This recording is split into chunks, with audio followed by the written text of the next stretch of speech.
경희대 입시를 준비하고 제일 힘들었던 고등학교 시절엔 제게 소중하게 와닿았던 말씀은 빌립보서 4장 13절 말씀, 내게 능력 주시는 자 안에서 내가 모든 것을 할 수 있느니라, 이 말씀이었습니다. 극심한 스트레스와 입시에 대한 부담감이 컸어도 이 말씀을 의지하면서 견뎌낼 수 있었습니다. 앞으로 많은 굴곡이 있겠지만 주님 말씀에 의지하며 순종하는 삶을 살고 싶고 세례를 통해 더욱 성숙해지는 그리스도인이 되고 싶습니다. 예수님을 알게 된 삶과 몰랐던 삶이 다릅니다. 물론 제가 많이 알고 믿음과 신앙심이 깊은 것은 아니지만 이 세례 교육을 통해 다시 한번 저를 되돌아보고 한 단계 성장한 그리스도인이 되고 싶습니다. 감사합니다.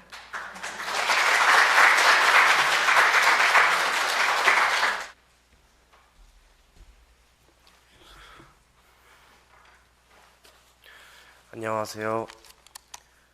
이민욱입니다.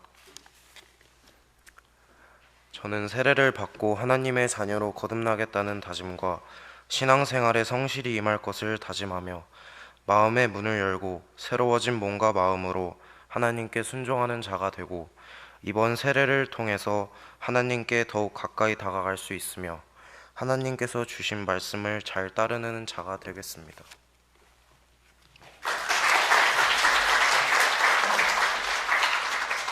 안녕하세요. 조민서 학생입니다. 저는 견신례를 통해 이제 하나님을 제 신앙으로 받아들입니다. 앞으로는 하나님의 말씀에 더욱 귀를 기울이며 순종하며 살아갈 것입니다.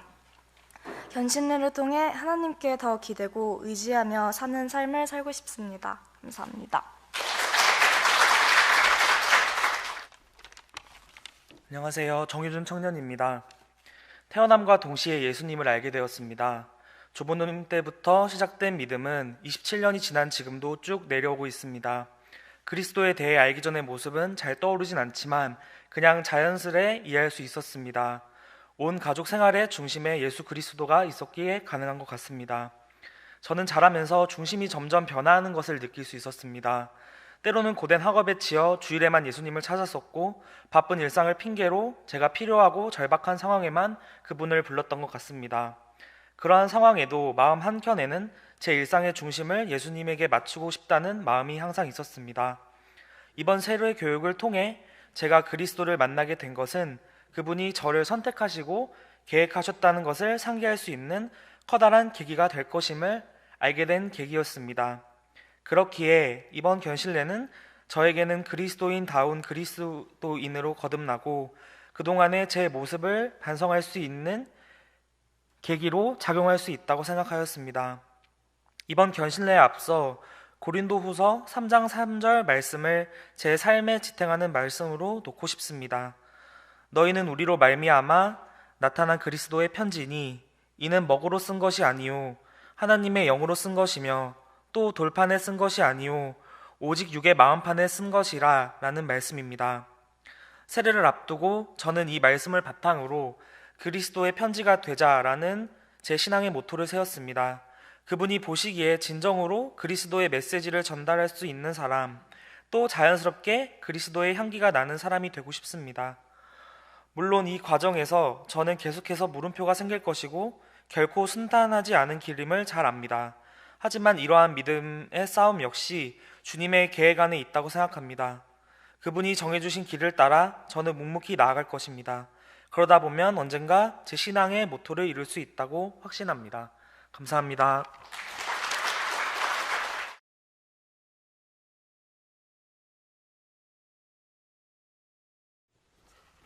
네 분의 신앙과 앞으로의 삶에 하나님의 은총이 함께하기를 빕니다. 오늘 말씀은 누가 돌을 굴려 주리오라는 말씀입니다. 한 마을에 큰 뱀이 바닷속을 헤치면서 살아있는 물고기를 닥치는 대로 잡아 삼켰다고 합니다. 그러다가 날카로운 지느러미를 가진 큰 물고기도 이 큰 뱀이 삼켰습니다. 이 물고기가 뱃속에 들어가 보니까 너무나 컴컴한 거예요. 그래서 자신의 지느러미를 가지고 배의 배를 갈라서 이렇게 밖으로 나온 겁니다. 그러니까 뱀이 죽었을 것이고 그 뱀이 삼킨 살아있는 물고기들이 그의 뒤를 따라 나와서 살게 되었습니다. 이 뱀은 죽음이라고 하는 괴물입니다. 죽음의 괴물이 예수님을 집어 삼킨 것이죠. 그런데 예수님은 이 무덤 문을 열어놓고 해치고 다시 살아나왔습니다. 그래서 예수님을 따르는 사람들, 그를 믿는 사람들에게 새로운 삶과 소망을 허락해 주셨습니다. 요한일서 5장 11절과 12절의 말씀 보면 또 증거는 이것이니 하나님이 우리에게 영생을 주신 것과 이 생명이 그의 아들 안에 있는 그것이니라. 아들이 있는 자에게는 생명이 있고 하나님의 아들이 없는 자에게는 생명이 없다라고 말씀하셨습니다. 우리 기독교 신앙은 생명 되신 주님을 믿는 믿음으로 살아가는 종교입니다. 보이지 않는 전염병의 확산으로 생명의 위협을 느끼고 온 세계가 두려움 속에 보내고 있습니다. 그래서 많은 변화들이 있습니다. 거리도, 백화점도, 상점들도 사람들로 가득해야 할 텐데 한가합니다. 청와대 주변도, 광화문 주변도 굉장히 평온합니다. 사람들을 찾아보기 어려운 그러한 시간입니다. 2000년 전 예수님을 죽이려고 모략을 도모했던 사람들, 그리고 그들의 꾀임에 빠져서 예수를 십자가에 못 박으라고 했던 함성도 예수님의 십자가 사건 뒤로 너무나 조용해졌습니다. 그런데 평온한 일상, 아무것도 안 일어난 것 같은 그 일상에서 몇몇의 여인들이 이 예수님의 십자가 죽으심을 동참했고 멀리서 예수님이 어디에 장사 지낸 곳인지를 장소를 파악해 두었습니다. 그 여인들은 큰 슬픔은 있었지만 안식일이 지난 다음 토요일 저녁에 예수님에게 바를 향품을 준비해서 안식일이 되자마자 예수님께 그 향품을 발라드리려고, 장사된 예수님에 대하여 예를 표하려고 무덤을 향해 갑니다. 여러분, 아리마대 사람이 산 저 요셉의 무덤은 그 입구에 큰 돌로 5명, 6명의 장정이 힘을 써야 이 돌이 움직여야 합니다. 그런데 이 여인들은 저 움직일 수 있는 힘이 없는 그 자신들의 한계가 있음에도 불구하고 무덤을 향해 예수님께 달려갑니다.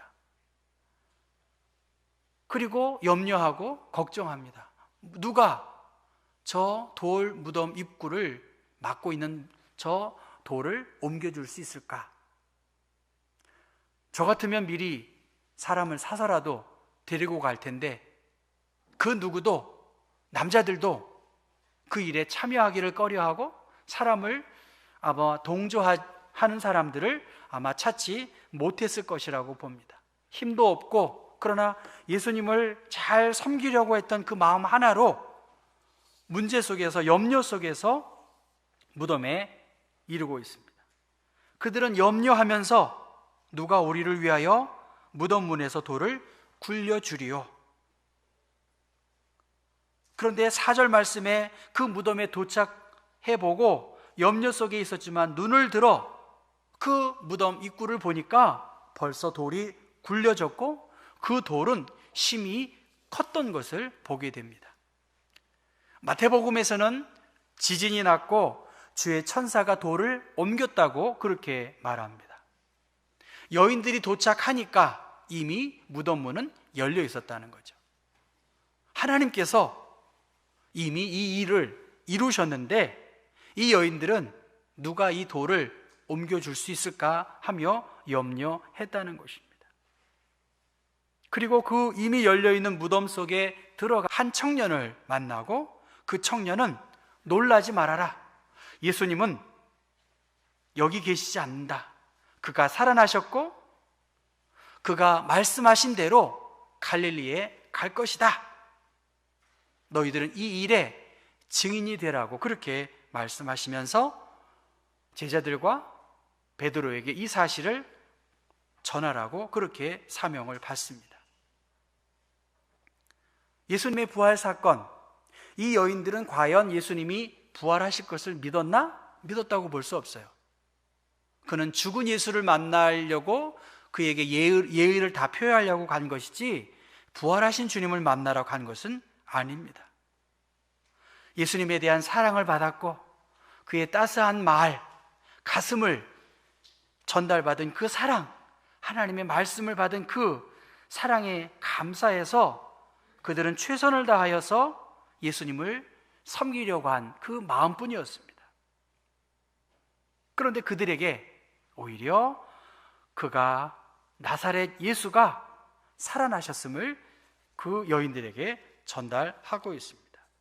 여러분, 우리의 신앙, 우리의 믿음의 대상 예수님은 어떤 분이신가? 그리스도께서 만일 다시 살아나지 않았다면 우리의 전하는 것, 우리가 믿는 믿음 다 헛되다라고 말합니다. 우리가 바라는 것이 다만 이 세상의 삶뿐이면 모든 사람 가운데 예수 믿는 사람이 가장 불쌍한 사람이다라고 사도 바울은 이야기합니다. 반대로 예수께서 살아나셨고 예수 안에 영원한 생명과 소망이 있다면 이보다 더 큰 축복과 이보다 더 큰 뉴스가 없을 것입니다. 사망과 죽음, 보이지 않는 이 바이러스의 두려움 속에서 우리가 살고 있어요. 그러나 기독교인은 부활 신앙입니다. 예수가 부활하셨고 예수를 믿는 자에게 영원한 생명이 있다는 것을, 영원한 삶이 우리에게 있다는 것을 믿는 것이 바로 그리스도인의 신앙의 고백입니다.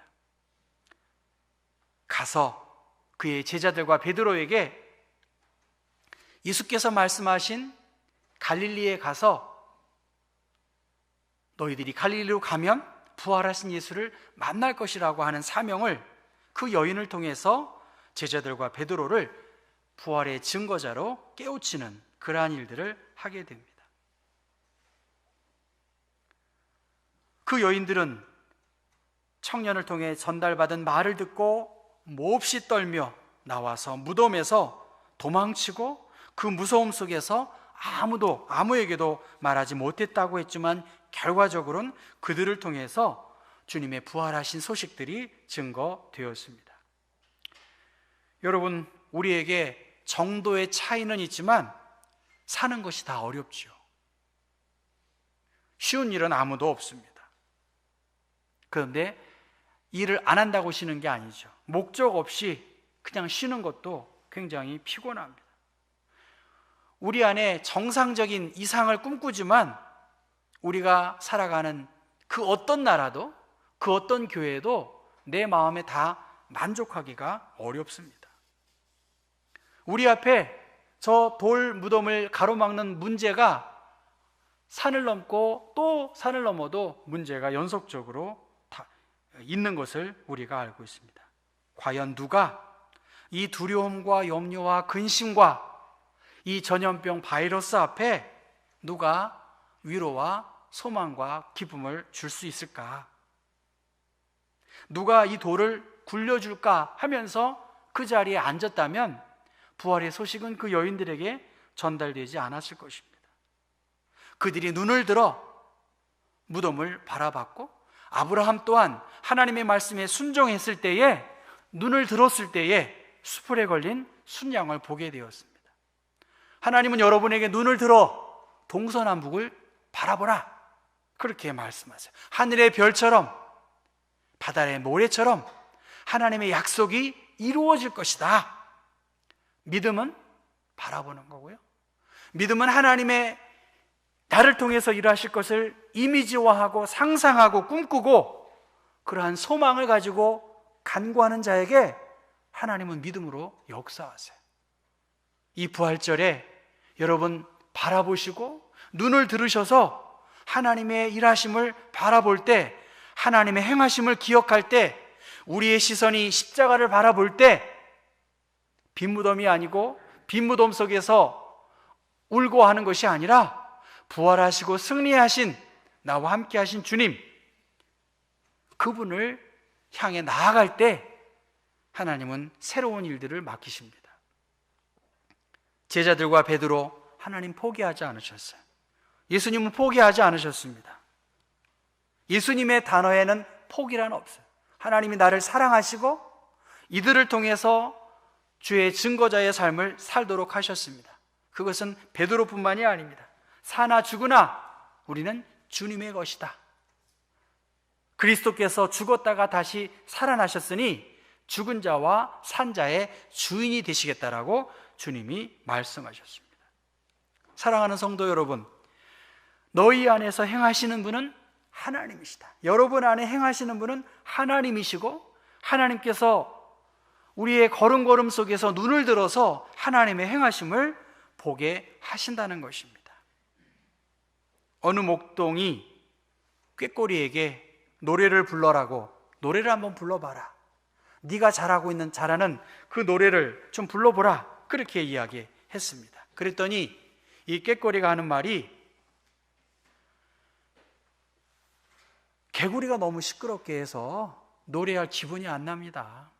나 노래 안 하랍니다. 그렇게 말했다는 거예요. 목동이 다시 말합니다. 개구리 소리가 왜 안 들리겠느냐? 내가 가만히 있으니까 저 시끄러운 소리가 더 잘 들린다. 내가 지금 노래 부르면 개구리 소리가 안 들려. 네가 잘할 수 있는 것, 이렇게 저렇게 이야기하지 말고 네가 할 수 있는 것, 그 노래를 부르면 된다. 그렇게 이야기했다고 합니다. 슬픔과 희망, 우리 앞에 있습니다. 이 질병, 두려움, 나이듦, 저는 요새 나이듦을 좀 느껴요. 내가 나이가 들어가는구나. 이게 이 신체의 기능이 약화되는 걸 느낍니다. 여러분은 더 느끼시는 분도 있고, 그렇죠. 그리고 외로워요. 정말 외로워요. 외롭습니다. 네, 뭐 특별한 문제가 있는 건 아니고요. 네, 외롭습니다. 여러분 안 그렇습니까? 막 흰머리도 있고요, 머리도 막 빠지고요. 이 질병과 병듦과 외로움, 내 앞을 가로막고 있는 여러 가지 많은 문제, 저 권력의 중심에 서 있는 사람들, 그렇게 표를 얻기 위해서 저렇게 선거 자주 했으면 좋겠어요. 여러분, 과연 무엇 때문에, 무엇을 위해서 살아가고 있는가? 예수님은 누누이 내가 너를 쉬게 해줄 것이다. 수고한 너의 짐, 염려, 걱정, 근심, 걱정한들 해결되지 않는 많은 삶의 문제를 다 내게로 오면 내가 너에게 평안과 쉼을 주시겠다고 말씀하셨습니다. 하나님은 여러분에게 여러분에 맞는 형편의 미션, 사명을 주세요. 이것 때문에 저것 때문에 안 된다고 말하는 사람은 안 되는 거예요. 그러나 하나님, 이것이 주님의 뜻이라고 한다면 그 여인들을 통해서 제자들과 베드로까지도 이 여인들을 통해서 부끄럽게 하고 하나님의 일들에 협력하도록 다시 용기를 북돋아 주었습니다. 누가 우리를 위하여, 누가 나를 위하여 막혀있는 여러 문제를 해결해 줄 수 있을까? 예수 그리스도시죠. 여인들의 그 아픔을 누구보다 잘 알고 그 슬픔과 원망을 누구보다 잘 아는 그 하나님, 그 예수 그리스도, 그 성령께서 우리를 도우실 방법을 하나님은 준비하고 계신 것입니다. 부활의 주인 되신 주님께서 함께 하셔요. 전염병, 간단한 문제가 아닙니다. 그러나 죽음 후에 심판이 있다는 것을 우리가 기억해야 합니다. 그리고 이 부활의 신앙을 가지고 견고하고 흔들리지 않고 이왕 주의 일을 하고 주님의 부름을 받은 사람들은 힘에 겹도록 주님의 영광을 위해서 부활의 증인으로 살아가라고 이 부활절 우리에게 도전하는 하나님의 말씀 우리가 묵상하면 좋겠습니다. 기도하겠습니다. 사랑하는 주님, 여인들 슬픔과 절망 속에서도 예수님에 대한 최대한의 예의를 갖추었을 때에 그들은 예수님이 부활할 것을 몰랐지만 그러나 말씀 속에서 천사를 통해서 부활의 귀한 증거자로 그들이 쓰임 받았습니다. 우리가 꾀꼬리처럼 내가 할 수 있는 일이 있는데 주변의 환경으로 인해 우리가 입을 다물고 움츠리고 있다면 하나님의 역사와 능력들이 드러나지 않습니다.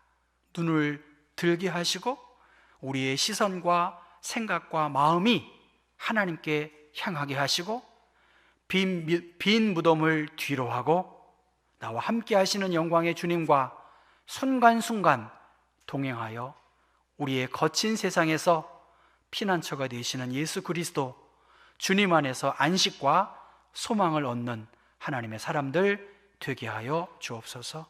이 기쁨을 누릴 수 있는 살아있는 신앙, 생명력 있는 신앙, 부활의 신앙으로 우리를 덧입혀 주옵소서. 예수 그리스도의 이름 받들어 기도했습니다. 아멘.